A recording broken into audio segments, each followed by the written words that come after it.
మాదిగ అమరవీరుల త్యాగం ఫలితంగానే మాదిగల చిరకాల స్వప్నం నెరవేరిందని ఈ సందర్భంగా పేర్కొన్నారు. మాదిగ అమరవీరులకు ఘన నివాళులు అర్పించారు. మాదిగ అమరవీరుల త్యాగంతోనే వర్గీకరణ కళ నెరవేరింది. ఎస్సీ వర్గీకరణకై ఆసువులు బాసిన అమరవీరులకు ఘన నివాళులు అర్పించారు. ఎంఆర్పీఎస్ దక్షిణ తెలంగాణ రాష్ట్ర అధ్యక్షులు చింతాబాబు మాదిగ అమరవీరుల త్యాగం ఫలితంగానే మాదిగల చిరకాల కోరిక అయిన వర్గీకరణ సాధ్యమైందని పేర్కొన్నారు. మాదిగ అమరవీరుల దినోత్సవం సందర్భంగా సూర్యాపేట జిల్లా కోదాడ పట్టణంలోని మాదిగ వాడలో వర్గీకరణకై ఆసువులు బాసిన అమరవీరుల చిత్రపటాలకు పూలమాలలు వేసి ఘనంగా నివాళులు అర్పించారు. ఈ సందర్భంగా వారు మాట్లాడుతూ 30 సంవత్సరాలుగా వర్గీకరణ సాధనకై జరుగుతున్న పోరాటంలో కేంద్ర రాష్ట్ర ప్రభుత్వాల నిర్లక్ష్యంతో ఎందరో మాదిగ ఉద్యమ వీరులను కోల్పోయామని, మరణించిన అమరవీరులకు మౌనం పాటించి శ్రద్ధాంజలి ఘటించారు. జోహార్లో మాదిగ అమరవీరులకు సాధిస్తాం అమరవీరుల ఆశయాలను సాధిస్తాం అమరవీరుల ఆశయాలను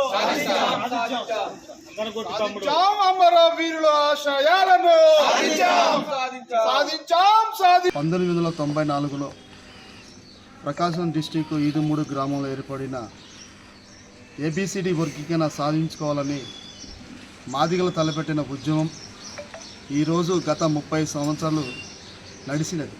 గతంలోని ఏబిసిడి వర్గీకరణ రాజశేఖర రెడ్డి గారి ప్రభుత్వంలోని ఉషా మేయర్ కమిషన్ వేసుకున్నాం. అంతకుముందు తెలుగుదేశం ప్రభుత్వం నారా చంద్రబాబు నాయుడు గవర్నమెంట్లోని ఏబిసిడి వర్గీకరణ ఉషా మేయర్ కమిషన్ ముందుగా రామచంద్ర రాజు కమిషన్ వేసుకొని దాదాపు 2000 సంవత్సరంలోని ఇంప్లిమెంట్ అయింది. ఆ ఇంప్లిమెంట్ అయిన దాంట్లో మాదిగలో కొన్ని వేల ఉద్యోగాలు వస్తుంది. కానీ కొంతమంది స్వార్థపరులు దాన్ని జీర్ణించుకోలేక సుప్రీంకోర్టుకు వెళ్ళి హైకోర్టులో కొట్టేసుకోవడం జరిగింది. కానీ రాజ్యాంగం ప్రకారము చట్టసభ ప్రకారము ఏబిసిడి వర్గీకరణ న్యాయమైంది కాబట్టి పార్లమెంట్లో అవకాశం కల్పించుకోవాలని చెప్పేసి ప్రభుత్వాలు నివేదికలు సమర్పించింది.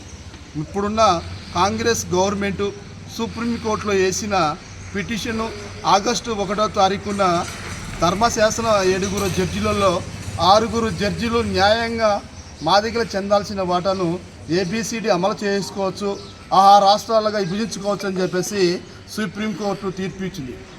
ఆ రోజు నిండు సభలోని గౌరవనీయులు రాష్ట్ర కాంగ్రెస్ ముఖ్యమంత్రి రేవంత్ రెడ్డి గారు నిండు సభలోని ఏబిసిడి వర్గీకరణకి మేము కట్టుబడి ఉన్నాము, అమలు చేస్తామని చెప్పేసి ముఖ్యమంత్రి గారు మాట ఇచ్చినాడు.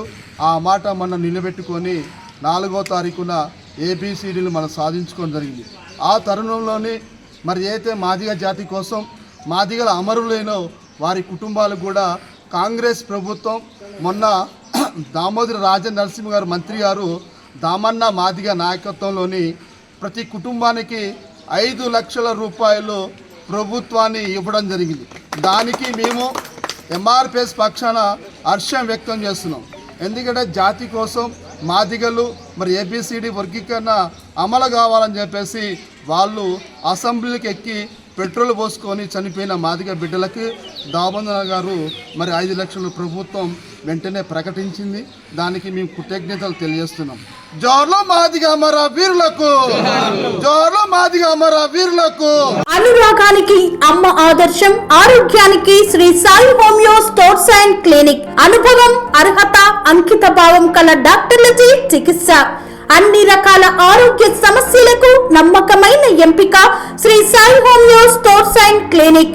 డయాబెటిస్, కీళ్ల నొప్పులు, సయాటికా, వెన్నుముక సమస్యలు, థైరాయిడ్, నిద్రలేమి, మానసిక సమస్యలు, ఋతు సమస్యలు, అన్ని రకాల దీర్ఘకాలిక వ్యాధులకు ప్రత్యేక హోమియో వైద్యం.